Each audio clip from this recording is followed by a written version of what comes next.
I was involved in SOMA, Student Osteopathic Medical Association, the last 4 years, and I'm currently their National Vice President, Speaker of the House. I've been able to take advantage of some opportunities at the state level in New Mexico, working with state associations to help pass various laws that affect public health and do some research through our affiliation with New Mexico State as well. I'm originally from California. Okay. Brian? Oh, so you're making me follow after that? So guys, I'm Brian. I'm a third year at Burrell. I'm from Houston originally. Right now I'm in El Paso doing my third year rotations, which is pretty fun. I was the student body president at Burrell last year, and I do many things on the national level, similar to Cyrus, except I'm part of COSGP, which is the Council of Osteopathic Student Government Presidents, where all the student body presidents from all the DO programs, we meet about 5 times a year and we discuss ways on how we can improve the student life at our comms. Great. Okay, so it says this question is for nobody in particular. Do students typically live together at one apartment complex, Ridgeview and Las Cruces? And when are leases typically signed? Open-ended. To an extent, yes and no. Off of Roadrunner Parkway, there's like 5 or 6 complexes. And I would say at least for our year, there were a lot of classmates who lived in that area. I know like Copperstone Apartments, that's where I lived. I probably knew like at least 20 students who lived there. Otherwise, we were pretty much scattered around the city, but usually many students usually live on that upper east side. Same thing for you? Yeah, there are a lot of options. You can live in student housing at New Mexico State, which is what I did my first year with my 2 roommates. And then we lived in the Oregon Ridge in my second year, which is like a gated community. So there's pretty much whatever you'd like. I had friends who also bought homes with who had their wife and kids. So it depends on your situation. Everything is available for you. I will say for those considering buying a house to really give that some serious thought, because there's no telling where you will end up 3rd or 4th year. And last thing you want to do is some of my classmates where during year 2, when they found out where they were going to go for 3rd year, they had to quickly sell their house. So that's something to keep in mind. As for leases, most people usually spend about a year, like July to July. It's tricky come 2nd year because you usually move to your hubs in June, but you'll get there when you guys get there. Marlene, do you have anything to add? So like Brian, I would think strongly before purchasing a house, because I think for the next, at least after your 1st and 2nd year, you're going to be moving around pretty significantly. If not in rotations, then you're going to be moving around for clinical interviews, or you're going to be moving around for your clinical experience. And financial aid really is there to cover educational expenses and sort of room and board.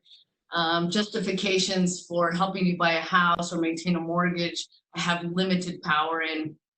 The cost of living in Las Cruces is just amazing.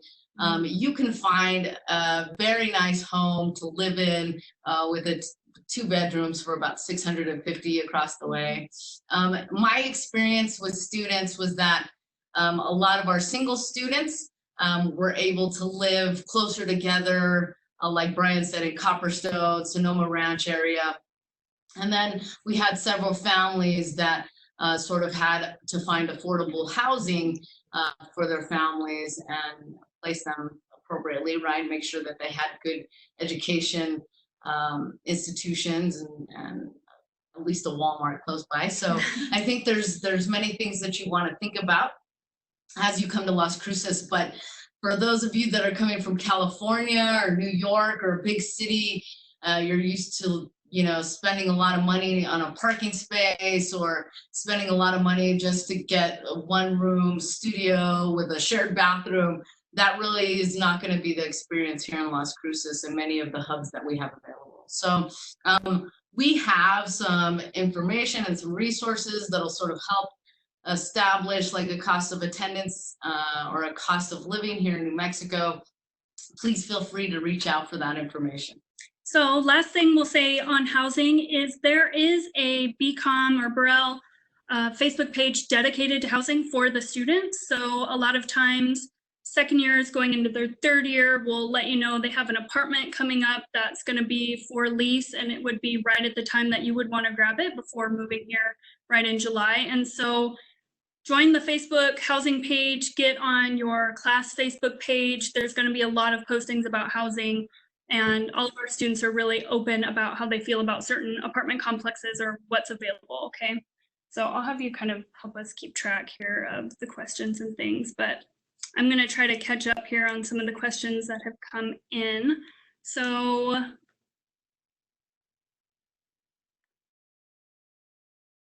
okay, just to answer a couple really quickly, our acceptance rate off of the waitlist really varies cycle to cycle. It is student driven, and so it depends on how many people either decide to withdraw post deposit, which, you know, we hope that number becomes less and less, but we do tend to offer about 3 to 1 when we're offering seats. And so that would be maybe an average to look out for.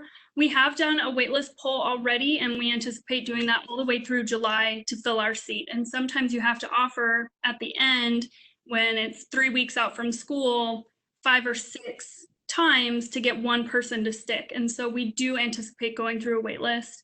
If you're on a waitlist, just at least prepare, and we'll probably get to you there. Would you recommend waitlist applicants to fill out a FAFSA or look into private loans now, or wait until accepted, Marlene?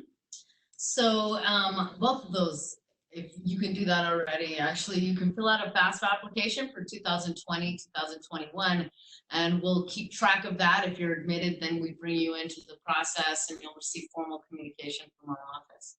Also, if you're looking into private loans, those actually start the application process. You can start that in January with our lenders.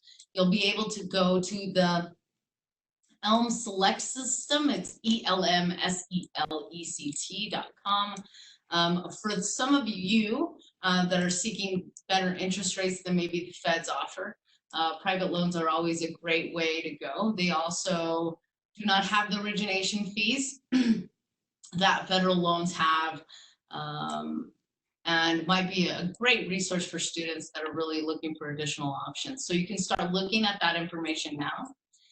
We will start working with students and notifying students in March for those that have completed their FAFSA and potentially need more information. Or for those students that have completed their private loans, we'll start posting all that information so that the students can actually see that through their CAM student portal. Okay. So why doesn't BCom offer a medical Spanish course? I won't pin that on the students. It's okay. When I was there, we had a medical Spanish course when I was there, and we all felt that it was taking up a lot of our time, and it was less time we could focus on STEP, but that was for my class. I'm not sure what happened after that. Yeah. So we do, go ahead, Brian. So for us, I know for our year we had it as well, but it was being reworked from what I've heard to make it a more efficient way of learning. But definitely medical Spanish is something that is very helpful in this region.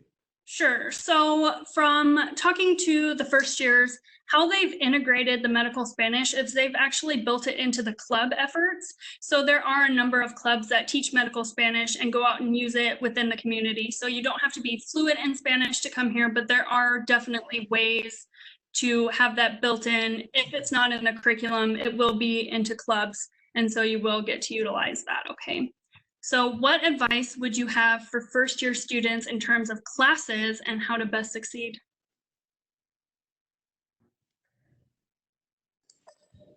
I would say definitely stay on top of the material and don't be afraid to ask for help. Really, that's what I found myself sometimes with the fellow classmates, was that you let yourself get behind and it's easy to get overwhelmed. And once you get behind, it's pretty difficult to catch up. So definitely just staying on top of the material and just finding the way on how you study best is definitely what I would recommend. Yeah, definitely do what works for you. You don't have to necessarily do exactly what another student did, although they might have been successful because it may not work for you. The biggest thing is keeping a schedule and staying disciplined and sticking to your schedule. In my opinion, the key to success in medical school relies on the student, and 90% of what will happen is kind of based on your ability to make a schedule and stick to it. Yeah, so we do have learning specialists that will meet with you guys, or you guys can seek out and everything like that. But a lot of it is accountability for yourself. It's going to be that way for studying for boards, and it's going to be that way in your courses. And that's no matter what institution you go to. It's going to be on you to make sure that you're staying on top of everything. And if I could just, Sure. if I could just say something really quickly, I think for the first year students, I think being an outside participant on a social experiment such as this one, I recognize how important it is for a student to come in with the psyche of hard work and the preparedness of hard work. One thing that I've been able to recognize is that you guys are brilliant students all over the nation, are brilliant students who get into medical school, but you come to medical school, and although top tier students, the bell curve takes hold, and there's students that are on the high end and there's students that are going to be on the low end. And it's really important not to compare yourself to those students, just to stay diligent on the path so that you can complete the first year. Now, once you get your routine and you understand how to study and you understand yourself, the second year seems to be a cycle where you just run through it, and then you're out in your clinical rotations and life comes back to their soul and they start doing what they want and they're doing the hands-on experience. So I think it's really important to understand yourself, to understand that you're coming to a school with lots of brilliant students. It's also important that you utilize your resources. So again, as an outside participant, take that with a grain of salt. But I've seen students struggle, and then I've seen students succeed. And that first year was really a situation where their confidence came. They came with confidence, and then it sort of left, and then they came back to their confidence. So just the recognition of your own abilities and to keep those strong while attending your first year. There is also a program in place through Student Affairs called the Big Little program. And what that does is it pairs a first year with a second year. So you guys will have a mentor from the second year who's going to have gone through all the lectures, knows all the faculty, have been through what you are about to start, fresh out of that. And so you guys will have somebody who you can ask questions to and seek out information and things like that. So you won't be left completely up to your own devices. We have systems in place that will help guide you guys and get you guys prepared. So did you guys get your first choice in hub placements? Yeah, I did. So Brian, you went to El Paso, and Horace, you went to Tucson. The other hubs are going to be northern New Mexico, which is in Albuquerque, eastern New Mexico, and then we just opened one in Florida as well, right outside of Orlando. And so those are the hubs. I believe we have about a 98% first choice match rate for hub placement. So really very few people are getting their second choice, and they're all very good. So do students that have families receive any kind of preference to stay in Las Cruces for third year? What do you guys say?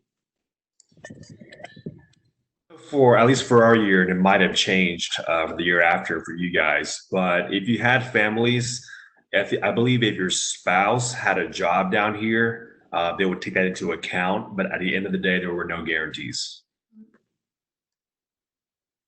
Yeah, I know that with it, it is somewhat of a lottery system. However, if you do have a spouse or kids that are in school, I know that they do take those things into account and try to accommodate everybody with those, but there's only a certain number that can go to each hub, and it's just kind of, you know, at the end of the day, it's how it shakes out logistically with that system. But those things are taken into account when you're filling out. There is a form that you fill out, and you can put all of that information in there for your hubs. So do students, let's see, did you all both take the COMLEX in step 1? I've seen passing rates for COMLEX. How did you and your classmates do step 1, step 2? Thanks. Yeah, so I took step one and Comlex because I was applying for ophthalmology. And so what the data shows is that if you don't take the step one, then 25% of programs will not look at you on average. And that number fluctuates depending on the specialty you apply for. If you're applying to a more competitive specialty such as ophthalmology or dermatology, that number goes from 25% to maybe 50 to 70% of programs won't look at you without a step one. And if you look at other programs such as family medicine or internal medicine, that number may decrease. So more programs may look at you. So it's something that you have to just understand that if you don't take step one, it's okay. It's not the end of the world, but you're narrowing the pool of programs you can apply to be considered at. And another thing I would say with regards to that is you have all the tools at BCom to succeed. It's really up to the student to do UWorld question banks, to do first aid during their second year in particular. You look at programs like Sketchy Micro and make sure that they're staying afloat and not falling behind. At BCom, through our affiliation with New Mexico State, you have all the research opportunities you need. The state of New Mexico, you have a lot of policy opportunities. So you have every extracurricular opportunity you need. We also have maximum elective time in fourth year, which is unique to our school, and not that many schools have that. So you can do as many away rotations as you possibly need to, and you can supplement your third year clinical training with electives in your fourth year. So in your third year, if you go to a hub where there are no residency programs and you don't work with residents as much, in your fourth year, you can add on more rotations with residents. And then if you're in Las Cruces and you work exclusively with residents in your third year and you want more community hands-on training, you can do that in your fourth year. So the point is having the maximum time in fourth year gives you an opportunity to mask any deficiency that you feel that you have and really open up different regions and things like that. Lastly, what I'll say is we have almost 100 ACGME residency positions at our school, and you get to meet their program directors early on because they're in Las Cruces. So they're the ones teaching you clinical classes, so you already get into the mind of a program director early on. They get to know you, and it's a nice, you have an advantage at those positions. You have a step ahead of everyone else in the country at those residency positions that we have. And I'll end with, I interviewed at the top 20 programs in ophthalmology at Ivy League programs in LA, New York. My friends who are going to radiology have 15 to 20 interviews at places like Baylor and also in California. I have one of my classmates in dermatology has 8 interviews. I've also have friends in PM&R and PATH that are interviewing at places like Cleveland Clinic and Mayo. And the reason I bring that up is to demonstrate to you that BCom has all the resources you need to succeed.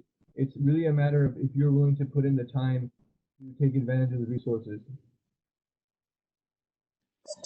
Yeah, I 100% agree with Horace. I mean, if you just look at where the fourth years are interviewing at, from what I've heard, like it's pretty incredible. Like BCom really does provide you everything you need to succeed. To answer your question, I took Comlex. I'm actually taking step one soon. There is some data out there where I know a lot of higher tier med schools are also moving towards having their students take step one after some clinical experience during third year. Now, there are some pros to that. There are some cons to that. The pros is that you get a lot of that clinical exposure already. So now when I'm doing these UWorld questions, a lot of it comes like pretty quickly. I know the answers and it's pretty great. Downfall is that timing, is that during third year, you still have to stay on top of your studies for your COMAT exams, which is happening at the end of every 4-week block that you're on. And you also have to do well, like your clinical rotations, to get those preceptor evaluations. So it is an extra work that you have to stay on top of, but you just have to really see on how you study and how you can balance the workload. So stay tuned. Okay, so how are the opportunities to participate in, conduct, or publish research that you guys found? And it's going to be a little bit different since we have the wet research lab that you guys didn't have available, but go ahead and, I guess, give your experiences with research. Yeah, I had plenty of opportunity through New Mexico State. I was able to work with the Domenici Institute of Public Policy at New Mexico State, through which I was able to work with the Surgeon General to write a policy white paper that was published. I had a friend in my class who's created an orthopedic patent through a New Mexico State lab. I had a friend work with NASA over summer with research. So in terms of research opportunities, because of the state association affiliation with New Mexico State, you will have an abundance of opportunities. There's also a New Mexico State annual symposium, and they'd love to accept our student submissions to that symposium. And it's a national or a local symposium, and it's annual. So I had infinite amount of research opportunities. It was just a matter of for me and my colleagues who wanted to take advantage, who wanted to reach out to New Mexico State professors, who wanted to go to their office hours, and who was willing to make those take those extra steps. They were able to get all the research they needed. And that was before we even had the wet lab. Now with the wet lab, and Brian can probably shed more light on that, there's going to be even more opportunity to do research. So I personally did not do any research at BCom. I did have some prior exposure to research, but it wasn't something I was really interested in at the moment. I do have a lot of classmates who did seek out their own professors at New Mexico State and at BCom to get started on little projects they're working on. And everyone, from what I've heard, have been very receptive to it, and they're doing well right now. I know the wet lab opened after me, so I can't really speak much to that. So what we're talking about is we have our own independent research facility that we recently opened, so you are able to utilize that. Our faculty are really receptive to doing research. A lot of them conduct research over the summer.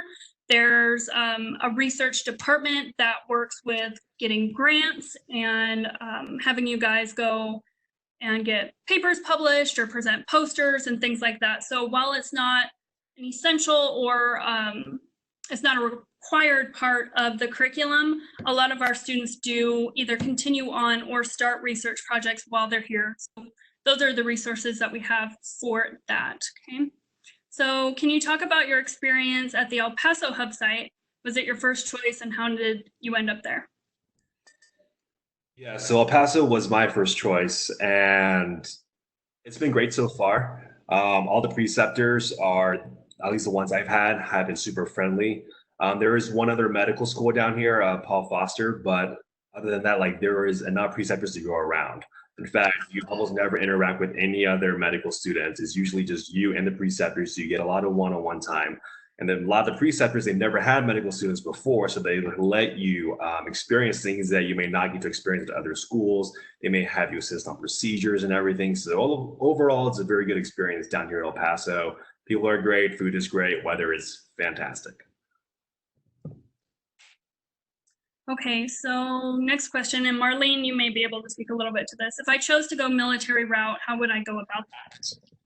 So there are actually two routes. You can actually apply for the health professional scholarship through either the Army, the Air Force, or the Navy. That type of scholarship, although very rigorous and competitive in nature, will pay for your tuition and fees and give you many reimbursements while you attend. That's like a loan for service type of program where you sign up and you're actually a commissioned officer. At the end, there are also opportunities as well, and along the lines of loan forgiveness. You go in and you start applying for military loan forgiveness about your first year in residency. And what happens is that you will become a commissioned officer after the fact. You will give your service after the fact, and it can be anywhere from 3 to 8 years, depending if you go National Guard. And they give you a certain percentage of loan forgiveness per year based on service time. So the health professional scholarship, we actually have recruiters online. So if you look at our Office of Financial Aid homepage, you will find recruiters available on types of aid. But if you need more assistance in getting contact with those recruiters, please let us know. I think it's more than a noble field to get into, but it's a noble scholarship, because not only are you servicing or you serve the military, you also serve military family members. Generally, and for the most part, every officer that I've talked to, or every doctor that has gone through this program, you're never on the front line. Often you do move, and you get to go to different countries, but most of the time you'll never see frontline work. They'll keep you in a hospital. I also think that the benefits of their training experiences, although limited depending on what kind of areas of high need they have available, like if they need surgeons, then it's easy to get like a surgeon residency or a surgical residency. But I think that it provides a lot of insurance, right? A lot of novice doctors leave school not knowing if they want to start a private practice, going to the hospital. But a lot of the things that go along with that, like insurance, liability insurance, all those kinds of things really are covered once you become a commissioned officer and you have that availability. So I think it's a great way to structure training into the field as well. So if you have more questions, let me know. So to kind of combine a couple of the questions that I'm seeing coming in, for the students, what is one thing you wish you knew before you started medical school? Or things that caught you off guard? How was the transition? Going to be rigorous. They always say med school is going to be hard. But for me, I was like, okay, yeah, whatever, it's going to be hard. Until you're actually doing it, and you're like, wow, like it's the volume of material and the pace that they teach it at any med school you go to. That's going to be a challenge to adjust at first. At least it was for me. So I thought I would have a lot more free time. I brought all my hiking, camping stuff. Didn't really get to use that much, but definitely just for me, it would definitely be just to know how rigorous it really is. For me, it was the doubt of thinking that I'm going to a brand new DO school in New Mexico and I want to do something very competitive. Am I going to even have a chance? And just living in that kind of fear, and just to tell you now that there's no reason to fear. Every opportunity is available through BCom, and I'm an example of that. My friend Zach, who just matched urology, and many of my other friends are interviewing. This goes to show that whatever you would like, it is possible through BCom. Okay, so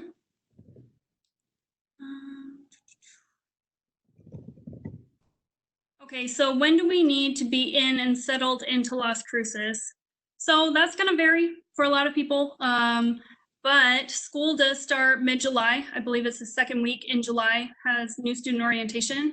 So if you can, you're going to want to move down and get settled and be ready to go, because once orientation starts, essentially school has started at that point. Your days are going to be full, and you're going to be getting your computer set up, all your software, you're going to be doing events, photos, everything that you're going to need. And then school starts that following Monday, and there's no stopping from there. So what we see a lot of our students do is move down sometime in June before school starts, just to get everything moved in, get settled, and be able to begin mid-July. But again, it's going to be on a case by case for you guys. Some of you will get pulled up a little bit later, or some of you have jobs or family situations that will put you there. But it would be very hard to move during orientation. I would not suggest doing that if you can avoid it. But we have systems in place if you're getting short on that deadline. Let's see. Will there be opportunities through BCom to travel and serve in Mexico in the near future? So I don't know if that will be built into the curriculum necessarily. Again, you can do that through clubs if you want to. I know a lot of our students in 3rd and 4th year are part of clubs, even ones that are outside of BCom, like Flying Samaritans, and they work with physicians that go down into Mexico and do humanitarian work.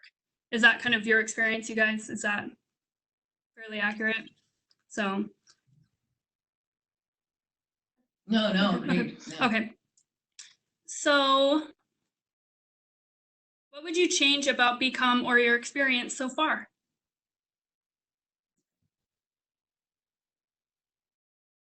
Look at their smile. We won't tell. Yeah.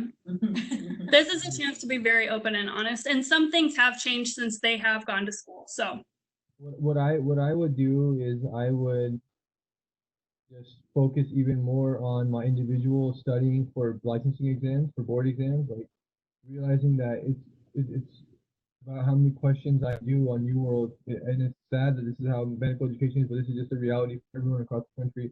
Is like the amount of questions that I do, the amount of sketchy that I review in first aid that I review, those studying materials for step 1 is going to determine, my prospects. I mean, and not relying so much on, a curriculum, whether it's BCom or any other school's curriculum. I think that's, for me personally, is what I would change is my reliance on any given curriculum. I agree there. definitely sometimes there's a lack of urgency in terms of the school sometimes trying to ask you to, oh, you should start doing some board prepping. But this is at almost every other DO program, every other med school that I've talked to students there, is that really you really have to take it upon yourself to really get into the board prepping, board studying mindset. And you definitely can't let the curriculum help get you there. Okay, let's see. Could you share some habits or decisions you made during med school to put yourself in the best position when applying for residencies? I know, Horace, you said that you kind of answered that. If you could kind of go back, there's been a number of questions about it. Yeah, and so the key to putting yourself in position for residency interviews and to be successful is to take advantage of all the opportunities that BCom has. I felt that I was more than adequately prepared when I went on my audition rotations in fourth year. Most of my colleagues felt the same way. What was similar about us, the ones that felt that they were comfortable, is that we took advantage of our third year. We took ownership of our third year rotation. We found value wherever we could day to day on our clinical rotations. Not everything will be perfect.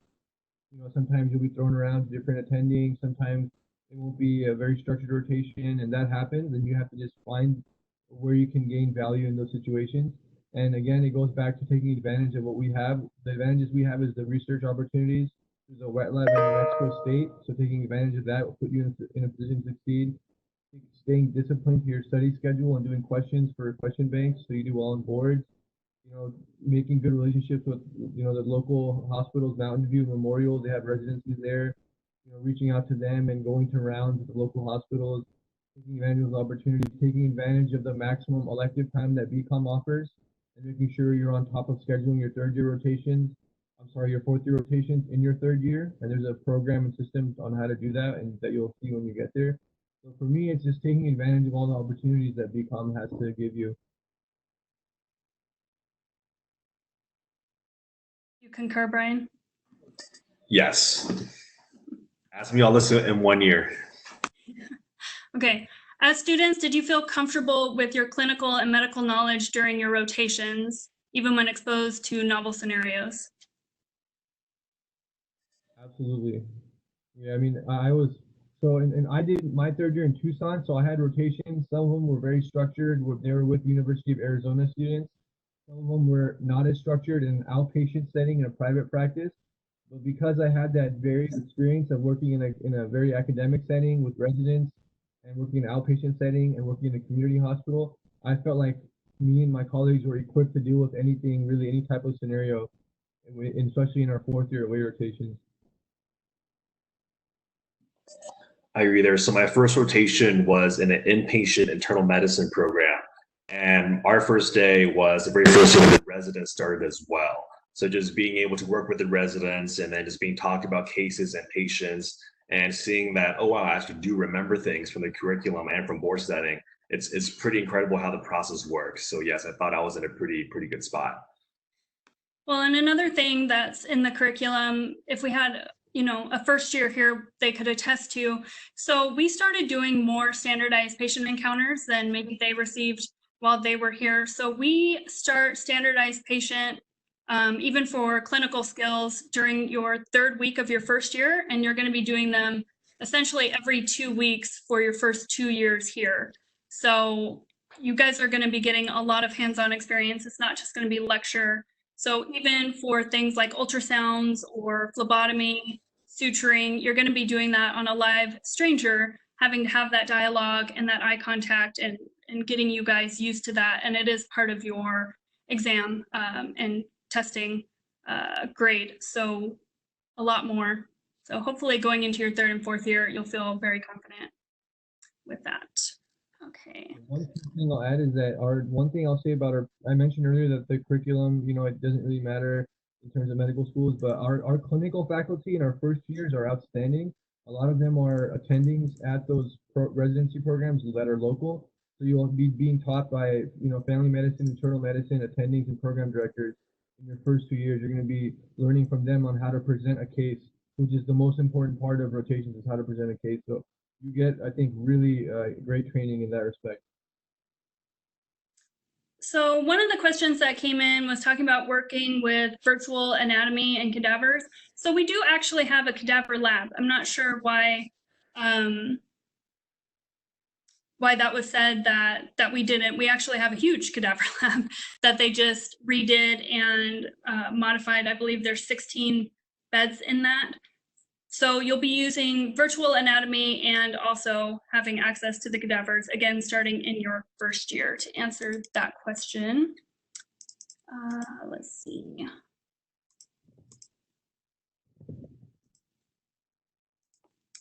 Okay, so opportunities for Burrell students to participate in student clinics during the preclinical years, and if there are opportunities to integrate OMM and OMT as a student volunteer. Do you guys do any of that? So there's not student-run clinics, but there are a lot of events that students are involved in through clubs again.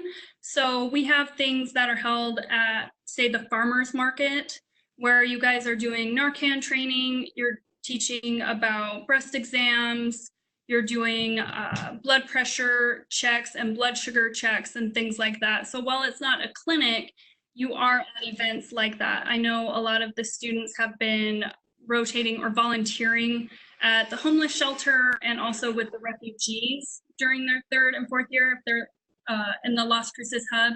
And so there are ways to get really integrated in the community without us having to have like a student-run clinic. So hopefully that kind of answers your question. You will be out in the community during your first and second year a lot for a lot of club activities that are run. So what programs are you guys using for board prep? I think a lot of these first years are very nervous about that, even though they have a little bit of time, but what programs are you guys using for board prep? So there's a mnemonic, it's called UFAPS, and U stands for UWorld, FA stands for First Aid, P is for Pathoma, and the other P, I think there's actually just one P, and then S is for Sketchy. So I can type that in there. So if you basically use those 4 resources to supplement your curriculum your first 2 years, you'll be fine. If the STEP exam is not really about intelligence, it's more about how much time you put in my opinion. So if you're willing to put in the time and use those resources in addition to your first year courses, you'll do what as good as you would like. So you'll be fine. Agreed. UFAP is pretty much like the standard that's been handed upon for the past couple years. Definitely, the school does provide you with TrueLearn ComBank for the DO questions. And personally, I felt that was really all you needed to do well on ComLex.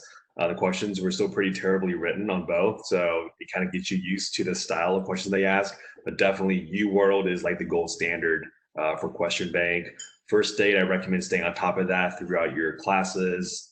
SOMA is a given. From what I've heard from fellow classmates, they found literally some questions on their STEP exam that came almost directly from Pathoma. So definitely Pathoma will help you with the pathology. And Sketchy too, my goodness. That is super high yield, at least for our year that we took ComLex.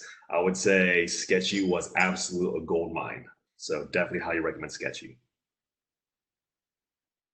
Okay, I saw that you guys were kind of answering this one, but any suggestions on what they should study or do prior to starting first year? Do nothing, man. I would do nothing. First of all, even if you wanted to be the ultimate gunner and start studying before medical school, it would be so inefficient and you wouldn't know where to start. So it would be, I think, a horrible idea, honestly. You should just enjoy it. I agree, 100% agree, because once med school starts, you're going to be drinking out of that fire hose for a very long time and it doesn't really stop. So enjoy this break while you can. Cyrus, and I would totally agree. You all need to relax and enjoy your life because you're going to be drinking information out of a fire hose. So relax, enjoy, and let us guide your trip. Okay, so actually, Dr. Cyrus, we do have a question directed towards you. Are there any common mistakes you see students make or anything as a mentor and instructor that frustrates you in terms of students?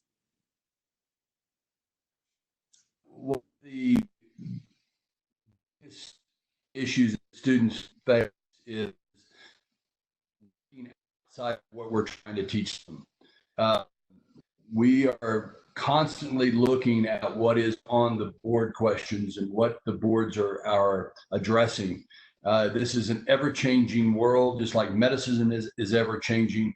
And when the students come up and they've not performed well or performed as well as they want to on an examination, most of the time it's because they're studying national board questions and that are not even covering the material in which we're presenting in class. So the big focus would be to be on the material that's given in class. And if you want to expand that to national data bank question styles, that's fine. Really focus on the information that we're giving you and understand that, be it in the first year or be it in the second.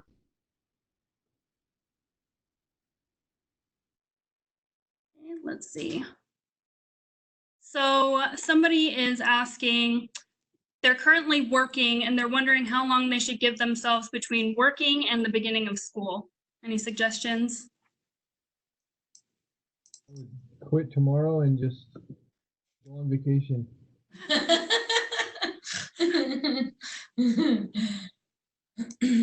Yeah, I think that's going to be kind of what you hear from any first year on, is going to be enjoy your freedom while you can and see your family.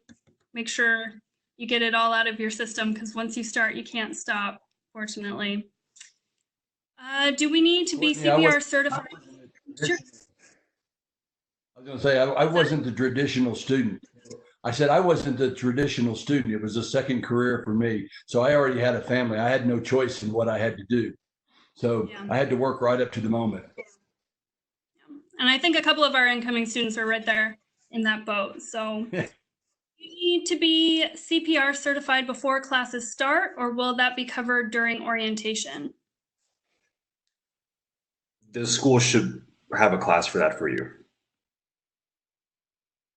They will. So you're gonna start receiving emails that will have information on immunizations, background checks, CPR certification, and everything like that. So make sure that you guys are checking your email, that you still use that one. Obviously you do, since you got this event reminder, but make sure that you're checking those emails or at least updating them so that we know how to get in contact with you for all of those that are coming out. So to access the calendar for your year, that is going to be in your CAMS portal that you guys should have already accessed when you put in your social security number, where you can pay your deposit and things like that. That will have curriculum and things like that, classes that you signed up for once those get plugged in. We are trying to record this Q&A session so that it will be available later, maybe not video, but audio. And so we are hoping that that goes through all right, and we will send it out to people who are not able to attend, or so that you can hear any parts that you missed at the beginning or things like that for people who joined us a bit later. So we do have Title IV funding. So our Director of Financial Aid is here with us. So says, is there opportunity to request above becomes published cost of attendance through FAFSA, or is that not an option? So nationwide, it should always be an option at the schools that you attend. We do have a process in place to review a cost of attendance, especially if the student is coming with family members. We look at that, we ask for documentation. As long as we're able to audit and provide compliance on the reasons why we're raising that cost of attendance, generally it can be performed.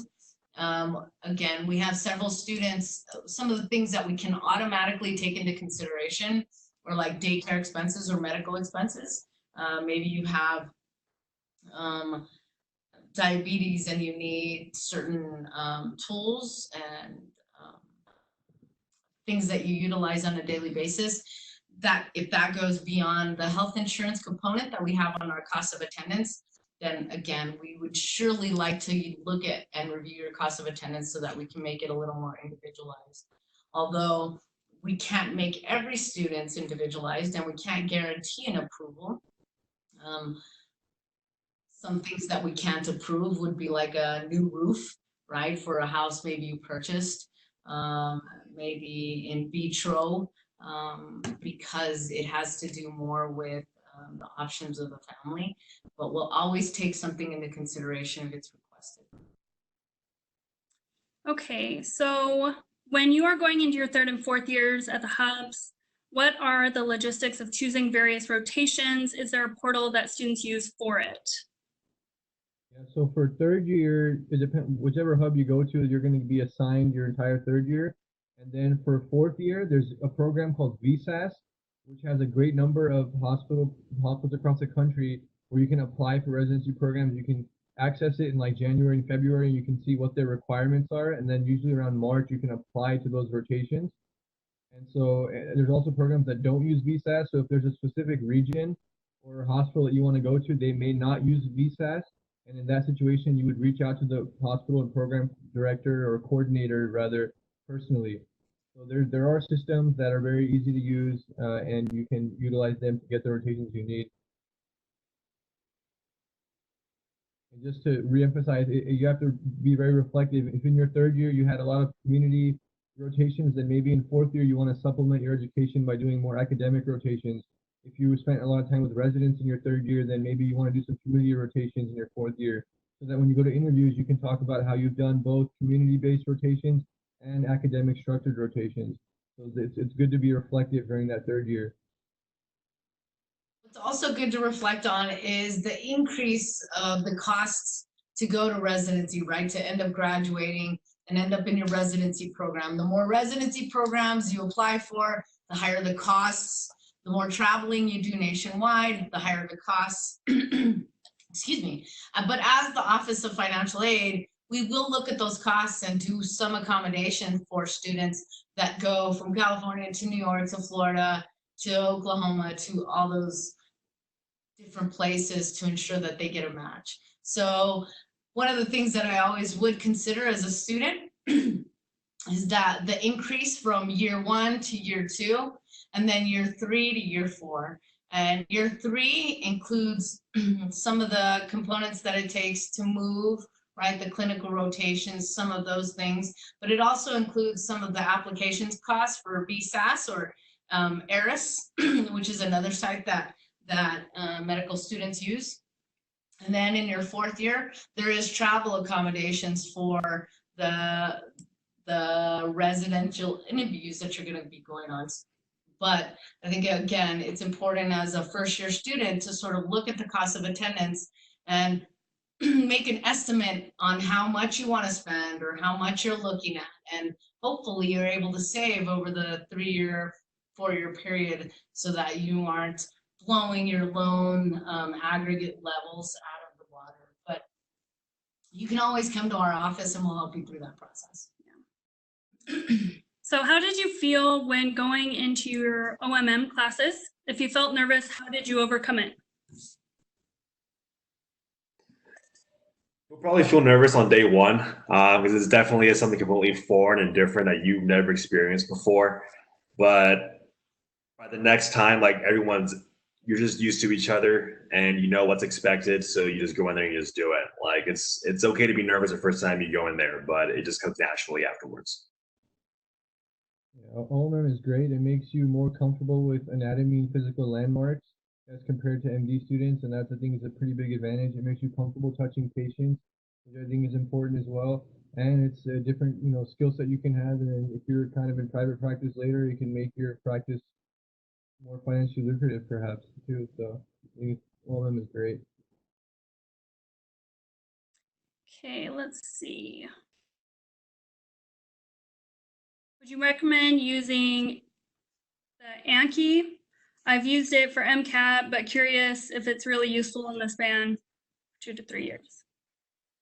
Yeah, so I kind of answered that in the question as well, but I have friends that did really well in STEP and Commerce using just Anki, and I think what it goes back to is a personal accountability. Are you going to use, your first 2 years of BCom, use the courses as a foundation and framework and a structure to base your studying off of, and then supplement it with these programs? If you're willing to do that, whichever programs you use, if you put in the time, you'll do well. It's on the individual student more than the program. or the curriculum. Really, it's all about the time that you're willing to put in. Okay, let's see. Are there different study materials used for your COMAT exams as compared to your board prep?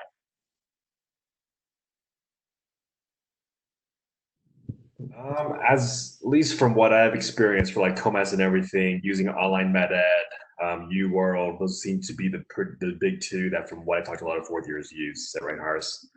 Yeah, so like, just same thing with like studying for COMLEX and Step 1, how there's a certain set of programs you typically use. Just like that for COMAT and third year exams, there's a certain set of resources to use. And that, like Brian mentioned, includes UWorld and online med ed. And there's one or two other programs as well that are very commonly known that people often use to study for those exams. Okay. So the first day of class, I believe, is July 13th for the new student orientation, but you will get that again in an email. All the calendar will be available to you and things like that. So to Dr. Melendez, how do loans work if I only need them during second, third, and fourth year and not the first year? Do I still need to apply right now for them? No, you don't. You should not have to apply for that first year because we don't ask for parental information, and our need-based scholarships are purely based on the need of the student currently. So you'll want to apply for your FAFSA in October of 2021 when that'll be available to you. If you'd like to discuss anything prior to that, how much you'd be eligible to borrow, we generally accommodate about $25,000 on top of the tuition and fees, the direct costs that are automatically invoiced to the student. So students have about $24,000 of discretionary income, depending on how they separate those into components like our room and board, transportation, et cetera, et cetera. So again, for the person requesting the answer on this one, don't worry about applying for your FAFSA until October of 2021 at least. We have about 2 minutes left in our session. So is there anything else that you guys need to ask of either Dr. Cyrus or Brian or Harris? And we will try to get those answered right in at the bell here. Let's see. Is there any potential for expanding hub sites into Southern California? I don't know about an official hub. I think a lot of our students do come from California. And so a lot of them do end up rotating back through there during their fourth year. And so there's probably third and fourth years by the time you guys are going through that you can ask for hospital information or things like that. But I don't know about an official hub since we just opened the Florida one as well. Yeah, there's plenty of opportunity during fourth year. I've done rotations this year at UC Irvine, Loma Linda. I'm doing UC Riverside right now. I'm doing UCLA next month. So that's, you just apply through VSAS and they're all very friendly and open to us. Yeah, so far we've had people early match into really competitive. Harris is one of them, into the early match system, and they don't seem to have any issue with BCom students. Our students are prepared and things like that. So hopefully that eases your guys' mind, since there's a lot of questions on boards and residencies and things like that. It's really not going to be an issue. And you're coming, you're going to be 4 years after Harris, and the groundwork's already been laid for you guys. Our students are involved in these national organizations. They're working on policies. Dr. Cyrus actually takes a lot of our students up to the Capitol multiple times per year and gets them really involved in things. And so you guys have opportunities to do kind of a lot of things that may be not available at other schools, just based on the state that we live in, the border region. And if you're proactive, you can really capitalize on that and kind of follow in our students' footsteps who are really involved nationally. So groundwork's been laid, but any other questions? Okay. So last one. For board prep, last question. How early do you guys recommend students start studying for those? For board prep, I would recommend to focus more on your second year, especially the second semester of your second year, to start doing more and more questions. And if you want, after your first year, you can briefly go through Sketchy. but I would go hard in the second semester of year 2. Agreed, because that's where you learn a lot of like the actual clinical conditions is during year 2. I started hammering questions starting in January of second year. That's what I know a lot of my classmates did as well. You know, in first year, we focused on what is normal, the physiology, the pathophysiology, the cellular level. And it's like Brian said, we're a pediatrician, we start talking about pathology and the pathological states of clinical situations in the second year. So you really don't have the foundation to understand some of the clinical scenarios that you're going to get on board questions until you know that year. Okay, and for the Facebook groups that we mentioned for housing and class of 2024 and things like that, we will send out that information. Student Affairs is in charge of that. But if you find them on Facebook as you're searching, you can do a search for yourself. They are private groups, but just request to join. If you're on the wait list, they should know that you are on the wait list. It may take a bit of time to get approved for that reason, but they are available. You can also utilize just the main public Facebook page for BCom or Instagram, and our students are really responsive on that, and so are some of the faculty and staff that also follow that. So if you have any questions, please feel free to reach out. We are very open to receiving that type of stuff. So let's see. Okay, so we will end our first Q&A session. We will be holding another one probably beginning of next month, and we'll cover topics. There is a survey at the end of this, so if you guys can fill out what topics you want to cover, if it's, you know, housing or clubs or talking to students again or anything like that, that would help us in kind of putting together a panel of hosts. And we'd like to thank Cyrus and Brian and Dr. Cyrus and Dr. Melendez for being here to answer your questions. I'm sure they will allow you guys to reach out to them or through us to them in the future. So hopefully we answered your questions, and we will close the session. So thanks for attending. Have a nice evening, gentlemen. Thanks. Good night. Thank you, guys.